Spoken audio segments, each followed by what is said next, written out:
On this episode of Sean's Garage, today we tackle traction and old worn out tires.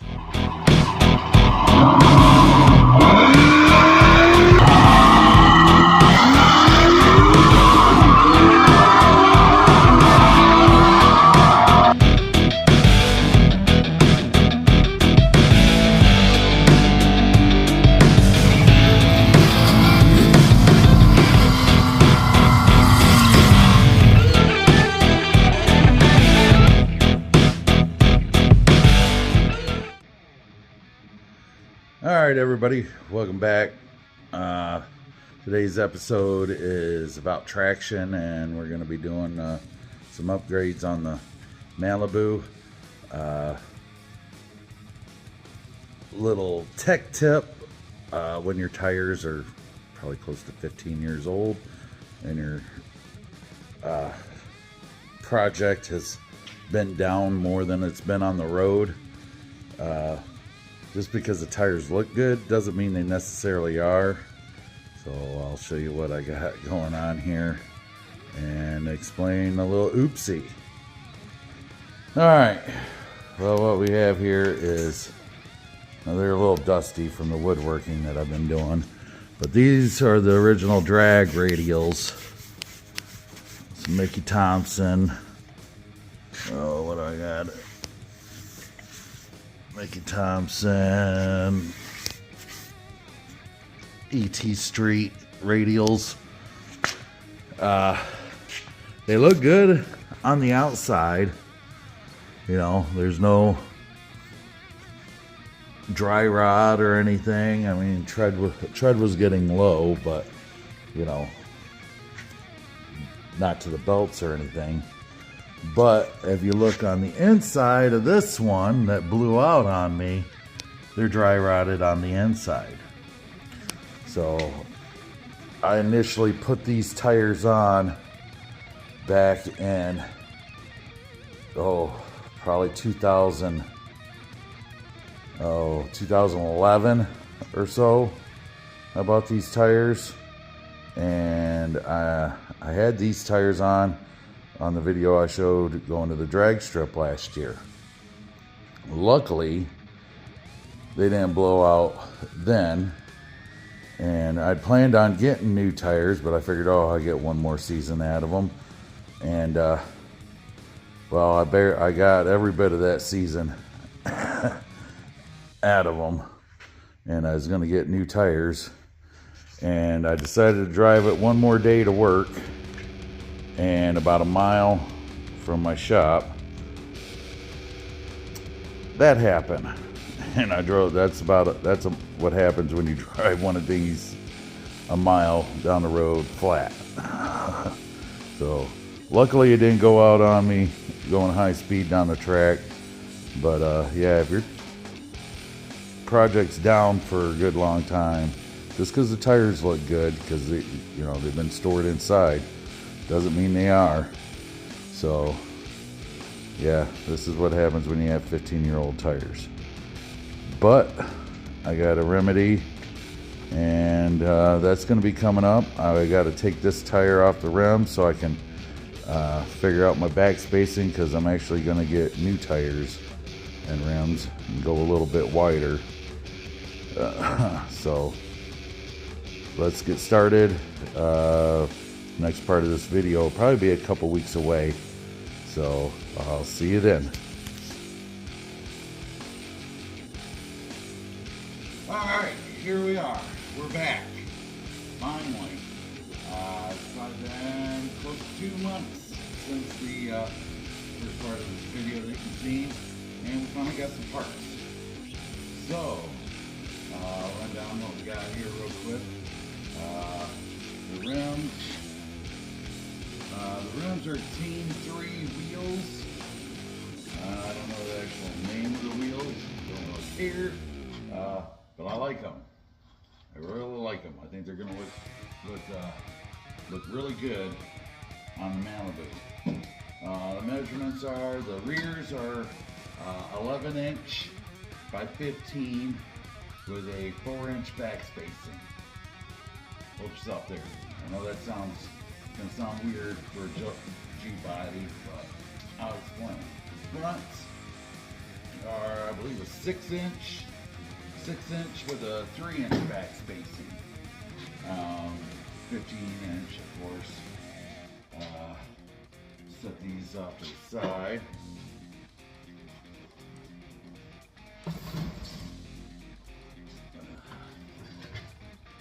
Tires, going with the Mickey Thompson ET Streets, measuring in at P295 55 R15. That's a big tire right there. That's a 10.5 width tire, so that'll keep me in the 10.5 class, radial class, small tire. So there's that. Fronts.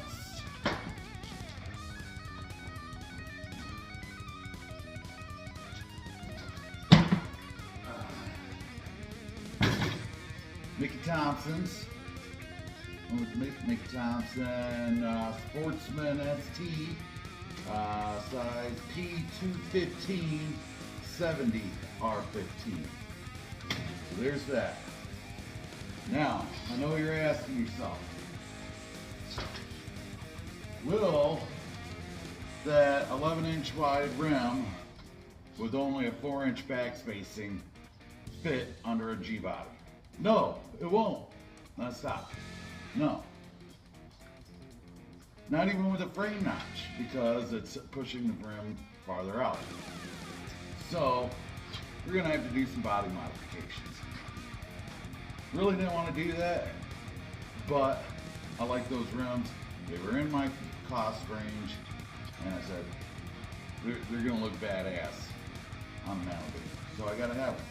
So, part of the modifications we're going to be doing on the Malibu are fender flares, and I'm doing the cheap plastic ones. I know there's a couple videos out there showing the plastic flares off of like a GNX or something like that. They look alright, but that's not what we're going to do here, because I'm only doing the back. I'm not going to be flaring the front, only flaring the back fenders. So it's going to be some metal work. And we're going to see how it goes, because I've never done any real body work. So this is going to be a learning experience. So, also, before we get to that though, I'm going to be replacing the passenger side rear frame section. Got this from OPG. I already did the driver's side. I did that a couple years ago before I started this channel. Now it's time to do the passenger side. But I'm going to be doing it with the body on, same as I did the driver's side. The only difference is I'm going to have to cut out my spare tire well to do that. And since I can't get to the top of the frame totally with the body on it, you can get a lot of it but not all of it, I'm going to be doing a frame notch as well. Pick this up from, well, these, two of them here, from Tick Performance. And those other plates too. So, that being said, I'm going to tell you a little bit about myself. Might as well tell you the purpose of this channel and a little bit of my background. Not a body guy, I'm not a professional mechanic. I have had a little bit of mechanics training, if you count high school auto shop and a year of college auto body. My main jobs have been, I've been a carpenter, a rough frame carpenter. I built houses for 10 years. I've been a steel fabricator and a welder for structural steel shops, and at a shop that was contracted to the railroad, so I welded on rail cars. And presently I'm a truck driver. This is just something I do for myself. It's fun. I figure I'll share it with you guys. So if you're looking for professional, SAE certified, blah blah blah, you know, wizard fabricator, I'm not your guy. The purpose of this channel is to just show everybody with a little bit of knowledge and some YouTube research. You can do it. So, and you can figure it out just like I'm figuring it out. I'm just showing you that it can be done. For the price of tuition to college for that, you can buy a race car and figure it out, and then you have a car at the end. You just may have some mistakes along the way, and that's just the price of tuition. So, that being said, let's get to it. The first thing I'm going to do is I'm going to paint the rims. They look good the way they are.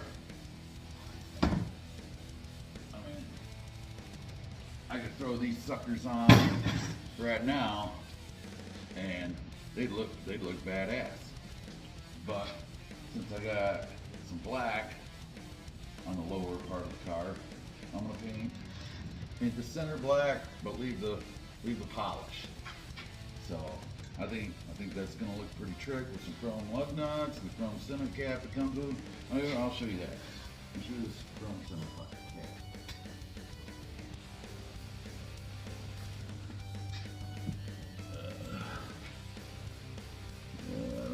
See it? Yeah.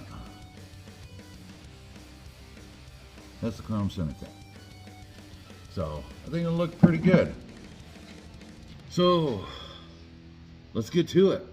We got a lot of work to do. Spring is kind of here in Michigan, so today's a chilly day, but next week it's going to be in the 80s. So racetrack's already open. Missed that. I was hoping to get that done, but I had some household stuff I had to do, so time to get caught up. All right, there we go. Got the wheels all prepped and ready for paint.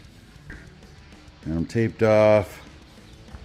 It's taped, and I've already wiped them down with some of this Duplicolor grease and wax remover you can get at the auto parts store. I'm going to be using some Eastwood self-etching primer, good dust coat of that, then this Duplicolor wheel enamel, black. Got 2 cans of that, and then a can of Duplicolor wheel gloss. Alrighty, so let's hit it. Alright, here we go. All painted up, demasked. Look pretty nice myself, if I do say so myself. I think they're gonna look badass on the Malibu. You know, they're not perfect. You know, you might catch a couple spots here. You got a couple runs on with the clear coat, but from 10 feet away, I don't think you're gonna notice them. I didn't show you how to paint them because there's tons of other YouTubers out there that can show you how to paint a lot better than I can. But I'll tell you what I did. One coat, well, I wiped it down with wax and grease remover. Didn't feel the need to sand it because it was already a rough texture. You know, it was pretty textured. Now it's looking flat. Wax and grease remover, 2 dust, you know, medium coats of self-etching primer, then 3 medium coats of black, the black wheel paint, and then 2 wet coats of clear. And well, I probably shouldn't have gone quite as fast with the clear. Maybe I should have waited more in between coats because I got a couple runs with the clear, but I think it'll be fine. So there's that. Now we're on to the frame section. I'm going to do that, and then sometime during the week I'm going to get the wheels mounted, or tires mounted on the wheels. Here's the cut line that I come up with. These are the tools I'm going to use. I still got to mark the frame. I'll get under there and kind of show you. I had to, the way I did it with this was I set my square,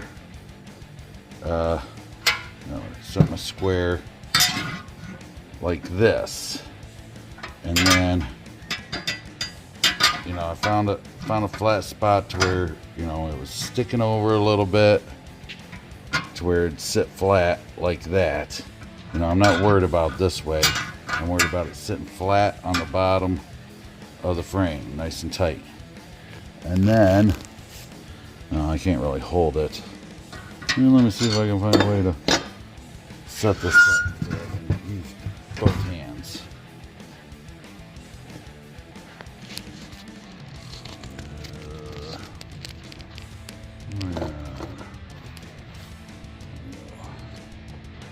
Let's show this.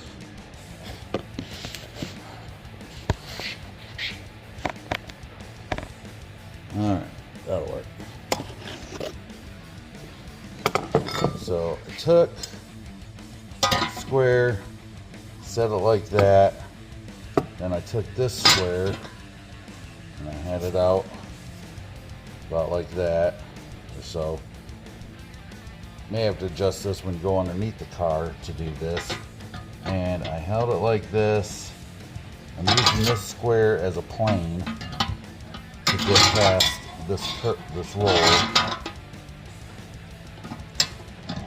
Put the square on there like that, and then eyeballed right about where I want to cut. And then, you know, you finagle it, hold it without it moving.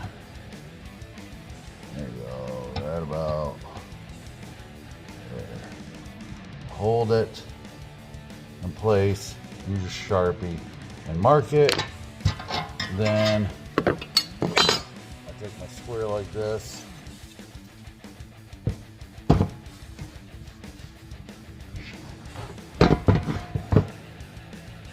I brought it in, adjusted it to this line here. Well, actually, yeah, to that line there to get my depth. And then I transferred the depth over to here, like that. And then connected the lines over the top. So that's how I did it. Is it the best way? I don't know. That's how I figure. That's the only way I can figure out how to do it. So we'll go into the car. I'll readjust and get under the car. All right, here I am under the car. There's that hole right there. And when I do this, I'm going to grind this paint off and try to make it smooth. And this is how I'll put the square there, just like that, underneath, and then I'll run my other square off of here and make my line. Can't really do it holding the phone, but that's the general idea. All right, here we go. Here's the old frame out. Got a cut right here. Let me take you onto the car, show you what I did. Here's the new frame section, ready to go, prepped.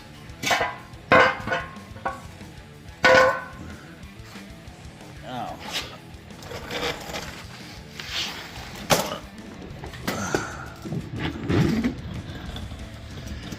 here's to show you that you can replace the frame section and cut it out with the body off the frame. So here's that hole that I showed you on the replacement that I measured off of. For me, I measured a 1/4 inch off that bolt, and then transferred my line around. Actually, when I did this, I measured for the other side.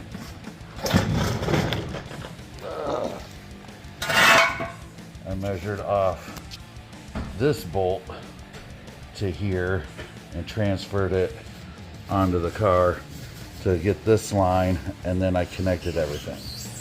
Now, you're not going to be able to weld too much of the top, and when I put this on, I'm only welding the inside of the frame, because this will be getting cut out around in here for the frame notch. And when I do that, I'm also going to weld the top, but from the inside of the tube and the inside here to make it solid. So when I put it on, I'm not going to bother to weld all this, but I did on the driver's side. All right, here we go. I have the frame section in there.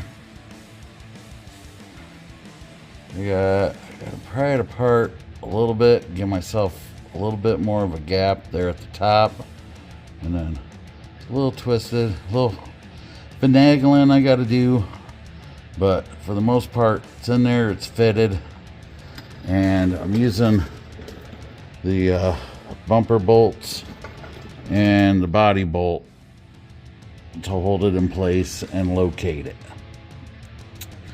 And so that's pretty much it.